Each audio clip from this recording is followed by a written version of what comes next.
guys, saya Ricardo dari tamclubv.com dan ini adalah video tutorial seri PHP. Pada bagian ini kita akan membahas tentang variabel pada PHP. Ya, variabel adalah wadah atau tempat untuk menyimpan suatu nilai, yang mana nilai tersebut nantinya akan diambil untuk suatu keperluan. Membuat variabel pada PHP, kita cukup mengetikkan tanda dolar dan diikuti dengan nama variabelnya. Ya, ini artinya kita perintahkan PHP untuk membuat variabel dengan nama teks. Oke, untuk memberikan nilai ke dalam variabel ini, kita tambahkan sama dengan, lalu kita berikan nilainya. Ya, jangan lupa untuk menutup perintahnya dengan titik koma guys. Nah, sintaks ini berarti kita memasukkan teks pemberi harapan palsu ke dalam variabel teks. Oke, selanjutnya PHP memberikan aturan khusus dalam pemberian nama variabel. Pertama, nama variabel harus diawali dengan huruf ataupun dengan underscore. Kedua, variabel hanya boleh mengandung huruf, angka, dan underscore.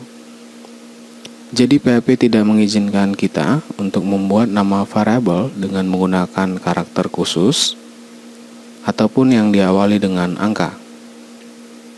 Oke, saran saya, pilihlah nama variabel yang ada hubungannya dengan nilai atau yang mendekati dengan nilainya. Misalnya di sini saya buatkan nilai teks Ricardo dan nilai teks Silitonga. Nah, untuk nama-nama variabel yang mendekati dengan kedua nilai ini, saya pilih nama variabel nama underscore depan untuk nilai teks Ricardo dan nama underscore belakang untuk nilai teks Silitonga. Ya, saya rasa kedua nama variabel ini sangat cocok untuk masing-masing nilainya. Jadi, pemilihan nama variabel yang tepat untuk nilainya akan membantu kita dalam mengenali variabel tersebut. Oke, nama variabel pada PHP bersifat case sensitive, artinya PHP membedakan pemakaian huruf besar dan huruf kecil pada nama variabel. Misalnya, saya gunakan perintah echo untuk menampilkan variabel nama depan dengan nama huruf besar pada N pertamanya. Dan saya coba ke browser, save, dan refresh. Ya, kita mendapatkan pesan error pada halaman browser. Ya, kedua variabel ini adalah dua variabel yang berbeda. Jadi, untuk menggunakan variabel yang sudah kita definisikan sebelumnya, maka kita harus mengetikkan nama variabelnya dengan huruf yang sama. Oke, kita lanjutkan. Ya, dari contoh-contoh yang sudah kita berikan tadi, ada satu yang menjadi pertanyaan guys. Ya, nilai apa sajakah yang bisa dimasukkan ke dalam sebuah variabel? Ya, nilai yang bisa dimasukkan ke dalam variabel adalah tipe data. Sama seperti pada program lainnya, PHP juga memiliki 4 dasar tipe data. Ada boolean, integer, float, dan string. Boolean adalah nilai yang mengandung kebenaran. Nilainya bisa true ataupun false. True adalah benar dan false adalah salah. Integer adalah nilai yang mengandung bilangan bulat, bisa bilangan negatif dan bilangan cacah. Float adalah nilai yang mengandung bilangan desimal. Dan string adalah nilai yang mengandung karakter alfanumerik, bisa karakter huruf, angka, dan karakter lainnya. Ya, string umumnya kita kenal dengan teks. Oke, untuk tipe data string, kita harus mengapit semua karakternya dengan dua tanda petik ganda. Nah, berbeda dengan tipe integer, kita langsung saja mengetikkan angkanya. Dan untuk tipe data float, kita gunakan titik sebagai tanda desimalnya. Nah, untuk dapat mengetahui tipe data dari suatu variabel, kita gunakan fungsi vardam. Ya, ini adalah fungsi yang sudah disediakan oleh PHP. Nah, di dalam tanda kurung ini, kita letakkan variabel sebagai parameter yang ingin kita ketahui tipe datanya. Oke, jadi misalnya, bila saya ingin melihat tipe data dari variabel var1, kita letakkan variabel var1 di dalam buka tutup kurung dari fungsi vardam ini. Oke, bila kita lihat hasilnya ke browser, save filenya, dan refresh, ya fungsi vardam sudah mengembalikan hasilnya ke browser, di mana variabel var1 memiliki tipe data boolean dengan nilai true. Ya, kita bisa coba untuk nilai-nilai dari variabel lainnya, vardam variabel var2, vardam variabel var3, dan vardam variabel var4. Oke, save dan refresh. Ya, kita sudah mendapatkan hasilnya pada halaman browser. Dan ya, agar lebih mudah dibaca, kita buatkan tampilan hasilnya berbaris. Oke, setelah fungsi vardamnya, kita tambahkan masing-masing perintah echo dan kita tampilkan tag break pada halaman browser untuk ganti baris baru. Ya, kita akan membahas tentang echo tag break ini pada bagian yang lain, guys. Jadi kamu ketikkan saja dulu seperti ini. Oke, kita lakukan hal yang sama untuk fungsi vardam yang lainnya.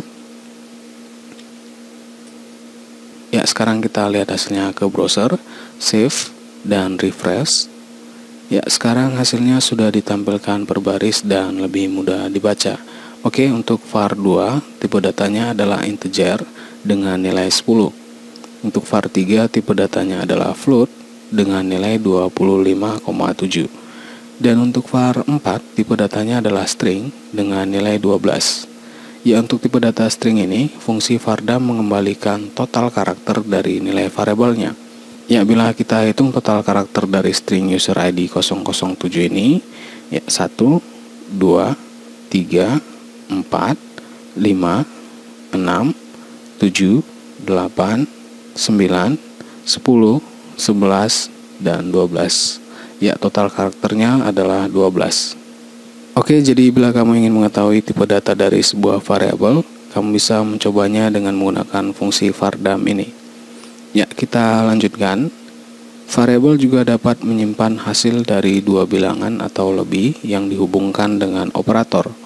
Misalnya di sini saya buatkan variabel total, lalu saya masukkan nilai integer 20 ditambah dengan integer 30.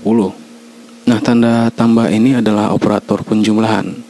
Oke, sekarang kita akan lihat berapa nilai yang ada pada variabel total. Kita gunakan perintah echo dan kita tampilkan variabel total ke halaman browser. Oke, save filenya dan refresh. Ya, pada browser sudah ada angka 50 yang menandakan variabel total menyimpan nilai integer 50. Oke, selanjutnya variabel juga dapat menyimpan variabel lainnya. Misalnya, sebelum variabel total ini, kita buatkan variabel angka 1 dengan nilai 20 dan variabel angka 2 dengan nilai 30. Kemudian pada variabel total kita gantikan nilai 20 dengan variabel angka 1 dan nilai 30 dengan variabel angka 2. Oke, sekarang kita lihat nilai dari variabel total, save dan refresh. Ya, pada browser sudah ada angka 50. Jadi untuk penulisan seperti ini, PHP menggantikan variabel angka 1 dan variabel angka 2 dengan masing-masing nilainya, lalu menghubungkannya dengan operator tambah, sehingga di sini kita mendapatkan hasil 50. Oke, terakhir guys, nilai dari suatu variabel dapat diubah atau bersifat dinamis. Misalnya, di sini saya buatkan lagi variabel baru, variabel angka 3 dengan nilai 90 dan variabel angka 4 dengan nilai 40. Kemudian saya gunakan kembali variabel total, tapi kali ini saya gantikan nilainya dengan variabel angka 3 dan variabel angka 4. Ya, sekali lagi agar lebih mudah dibaca nantinya, saya buatkan echo tag break di antara echo variabel total ini. Oke, sekarang kita lihat berapa nilai dari variabel total yang sekarang. Save dan refresh. Ya, pada browser sudah ada angka 50 dan 130. Ya, ini artinya nilai dari variabel total yang sekarang sudah berubah dari yang semula 50 menjadi 130. Ya, jadi kita dapat merubah nilai dari suatu variabel sesuai dengan kebutuhan kita, guys. Oke, pada video berikutnya kita akan membahas tentang konstan pada PHP. Ya, sampai di sini dulu pembahasan kita. Bila ada pertanyaan, email kita di berbagi@timeclubfit.com. Jauhi narkoba, jauhi korupsi, dan tetap berkarya guys. See you.